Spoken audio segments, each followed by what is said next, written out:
விசுவாசிக்கிறவங்க ஒரு அல்லேலூயா, ನಂಬುವವರೆಲ್ಲ ಒಂದು அல்லேலூயா. அப்ப ஆண்டவருடைய வார்த்தையில நாங்கள் பார்க்கிறோம், ದೇವರ ವಾಕ್ಯದಲ್ಲಿ ನೋಡ್ತೇವೆ, இந்த யோர்தானை தாண்டிட்டால் ಈ ಯೋರ್ದಾನನ್ನು ದಾಟಿದ್ರೆ இந்த இஸ்ரேல் ஜனங்கள் புலிகளாய் வாழ்வார்கள். ಇಸ್ರೇಲ್ ಜನರೆಲ್ಲ ಹುಲಿಗಳಾಗಿ ಬದುಕ್ತಾರೆ. ஏன் தெரியுமா? ಯಾಕೆ ಗೊತ್ತಾ? கர்த்தர் வாக்குத்தத்தம் பண்ணின அந்த ஒரு பிரதேசத்துக்குள்ள இவங்க கால் வைக்கிறாங்க. ದೇವರು ವಾಗ್ದಾನ ಮಾಡಿರುವಂತ ಆ ದೇಶಕ್ಕೆ ಇವರೀಗ ಕಾಲಿಡ್ತಿದ್ದಾರೆ. இவங்க பார்க்காத எதிரிகள் இல்ல, ಇವರು ನೋಡದೇ ಇರುವಂತ ವೈರಿಗಳೇ ಇಲ್ಲ, இவங்க பார்க்காத பிரச்சனைகள் இல்ல, ಇವರು ನೋಡದೇ ಇರುವಂತ ಸಮಸ್ಯೆಗಳೇ ಇಲ್ಲ. ஆனா எப்படியாக இவங்க உயிரோடு இருக்கிறாங்க, ಇವರು ಹೇಗೆ ಜೀವಂತವಾಗಿದ್ದಾರೆ, எப்படியாக இவங்க இங்க வரைக்கும் வந்தாங்க, ಹೇಗೆ ಜೀವಂತವಾಗಿ ಇಲ್ಲಿ ತನಕ அந்த ಬಂದಿದ್ದಾರೆ. தேவன் அவரோடு கூட வந்தார். ಆ ದೇವರು ಆ ಜನರ ಸಂಗಡ ಬಂದರು. மோசேயின் கடவுள், ಮೋಶೆಯ ದೇವರು அவர் ஜீவனுள்ள தேவனாய் நடத்தினார், ಆತನ ಜೀವವುಳ್ಳ ದೇವರಾಗಿ ನಡೆಸಿದ್ರು. இப்பொழுதும் ಈಗ உங்களுக்கு ஒரு ரகசியத்தை ஆவியானவர் பேசுகிறார். ನಿಮ್ಮ ಬಳಿ ಪವಿತ್ರಾತ್ಮನ ಒಂದು ರಹಸ್ಯವನ್ನು ಹೇಳಲಿದ್ದಾರೆ. மோசேயோடு இருக்கிறபடி நான் உன்னோடு இருக்கிறேன் என்று சொன்னாரு. ಮೋಶೆಯ ಜೊತೆ ಇದ್ದ ರೀತಿಯಲ್ಲಿ ನಾನು ನಿನ್ನ ಜೊತೆ ಇರ್ತೀನಿ ಅಂತ ಹೇಳಿದ್ರಲ್ಲ. யோசுவா என்ன பண்ணிருக்கணும்? ಯೋಶುವನ ಏನ್ ಮಾಡಿರಬೇಕು? யோசுவா வந்து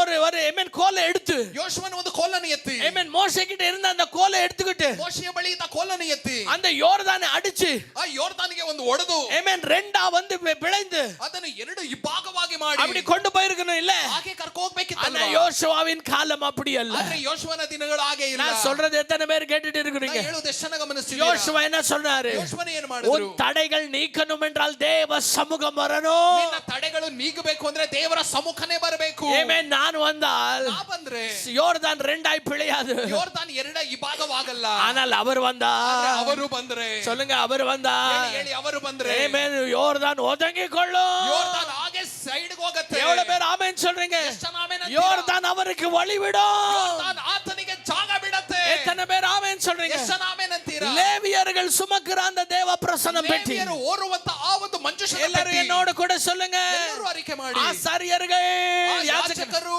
சொல்லுங்க, ஆசாரியர்கள் ಯಾಜಕರು அந்த பிரசன்னம் பெட்டியை சுமந்து ಆ ಒಂದು ಮಂಜೂಷದ ಪೆಟ್ಟಿಯನ್ನು அந்த ಹೊತ್ತುಕೊಂಡು யோர்தானில் கால் வைக்கும் போது ಆ ಯೋರ್ದಾನಿನ ಮೇಲೆ ಕಾಲಿಟ್ಟಾಗ அந்த யோர்தான் ரெண்டாய் பிழையும். ಅಲ್ಲಿ ಯೋರ್ದಾನ್ ವಿಭಾಗವಾಗುತ್ತೆ. இவங்க நடக்கும் போது ಇವರು ನಡೆಯುವಾಗ நீங்க அவரை பின்பற்றணும். ನೀವು ಅವರನ್ನೇ ಹಿಂಬಾಲಿಸಬೇಕು. What is the two things? ಇಲ್ಲಿ ಹೇಳುವಂತ ಎರಡು ಕಾರ್ಯ ಏನು? Number one, ಮೊದಲನೇದು amen, follow them. ಅವರನ್ನು ಹಿಂಬಾಲಿಸಿ. Follow them. ಅವರನ್ನು ಹಿಂಬಾಲಿಸಿ. எல்லாரும் சொல்லுங்க, ಎಲ್ಲರೂ ಹೇಳಿ. பிரசன்னத்தை ஃபாலோ பண்ணு. ಪ್ರಸನ್ನತೆಯನ್ನು ಹಿಂಬಾಲಿಸು. அப்பொழுது உனக்கு தெரியும் எந்த வழியில நீ நடக்கணும் என்றது. ಆಗ ನಿನಗೆ ಗೊತ್ತಾಗುತ್ತೆ ಯಾವ ಕಡೆ ಯಾವ ದಾರಿಯಲ್ಲಿ ನೀ ನಡಿಬೇಕಂತ. இவங்க 4 பேரு ಇವರು 4 ಜನ பிரசன்னத்தை வந்து தூக்கிட்டு போறதில்ல. ಪ್ರಸನ್ನತೆಯನ್ನು ಒತ್ಕೊಂಡು ಹೋಗ್ತಾ ಇಲ್ಲ. இந்த பிரசன்னம் தான் நம்ம எல்லாரையும் அக்கறைக்கு தூக்கிட்டு போகுது. ಪ್ರಸನ್ನತೆಯೇ ನಮ್ಮನ್ನು ಎಲ್ಲರನ್ನು ಆಚೆ ದಡಕ್ಕೆ ಕರ್ಕೊಂಡು ಹೋಗ್ತಾ ಇದೆ. இத்தனை லட்ச ஜனங்களை வந்து அக்கறைக்கு கூட்டிட்டு போகிறது இந்த பிரசன்னம் பெட்டி தான். ಇಷ್ಟು ಲಕ್ಷ ಜನರನ್ನು ಆಚೆ ದಡಕ್ಕೆ ಕರ್ಕೊಂಡು ಹೋಗುವುದೇ ಈ ಮಂಜೂಷದ ಪೆಟ್ಟಿನೇ. எப்போ இவங்க யோர்தானின் நடுவுல வராங்களோ, ಯಾವಾಗ ಇವರು ಯೋರ್ದಾನಿನ ಮಧ್ಯಕ್ಕೆ ಬರ್ತಾರೆ, அந்த ஆசாரியர்கள் அங்கே நிற்பார்கள். ಆ ಯಾಜಕರು ಅಲ್ಲೇ ನಿಲ್ತಾರೆ. நல்லா கவனிங்க,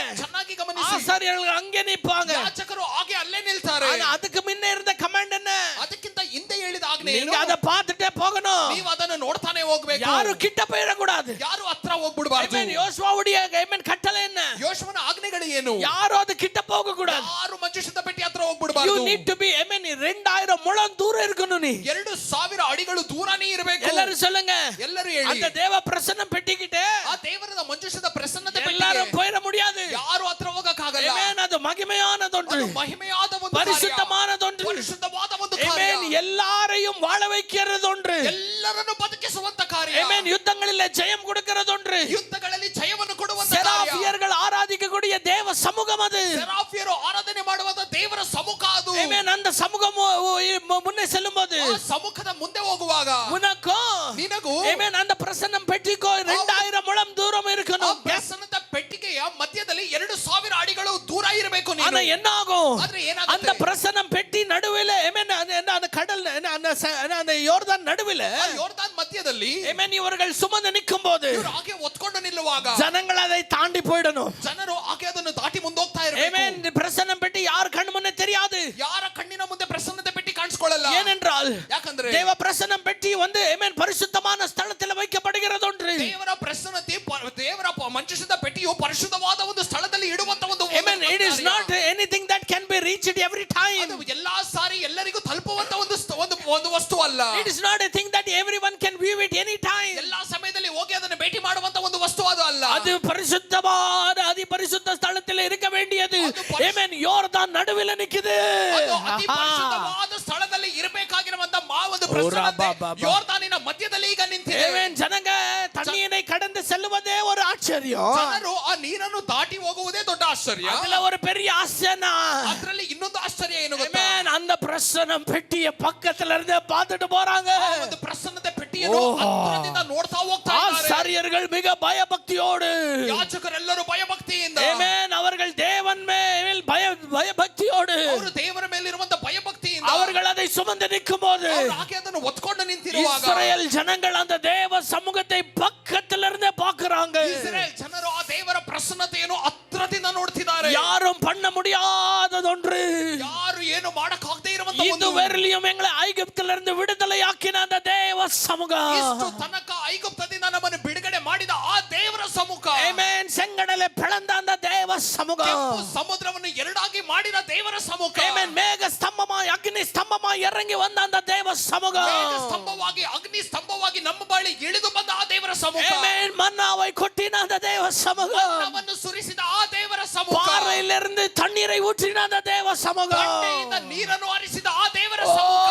அவருடைய விரலினாலே நீதியை நியாயத்தையும் அந்த கட்டளைகளாய் கொடுத்த அந்த தேவ சமூகம். ಆತನ ಬೆರಳಿನಿಂದ ನೀತಿ ನ್ಯಾಯಗಳನ್ನು ಬರೆದುಕೊಟ್ಟ ಆ ದೇವರ ಸಮ್ಮುಖ. வெறும் 2000 ಕ್ಯೂಬಿಟ್ಸ್ல 2000 ಮೊಳದ ದೂರத்துல நிற்கிறது. ಬೇರೆ 2000 ಅಡಿಗಳ ಮಧ್ಯದಲ್ಲಿ ಮಾತ್ರವಿದೆ.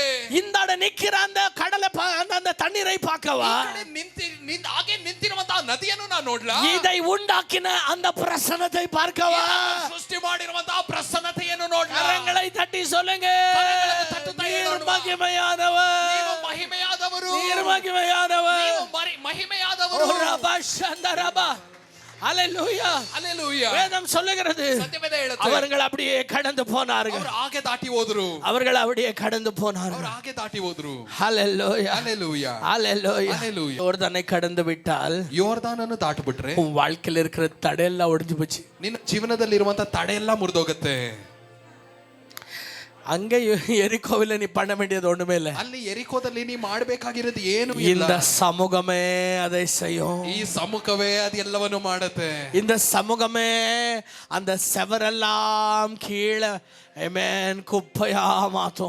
ಈ ಸಮ್ಮುಖವೇ ಆ ದೊಡ್ಡ ಗೋಡೆಯನ್ನು ಹಾಗೆ ಕಸವಾಗಿ ಕೆಳಗೆ ತಳ್ಳಿಬಿಡುತ್ತೆ. எவ்வளவு பேர் ஆமென் சொல்றீங்க? ಎಷ್ಟು ಜನ ಆಮೆನ್ ಅಂತೀರಾ? ஹalleluya, ಹalleluya.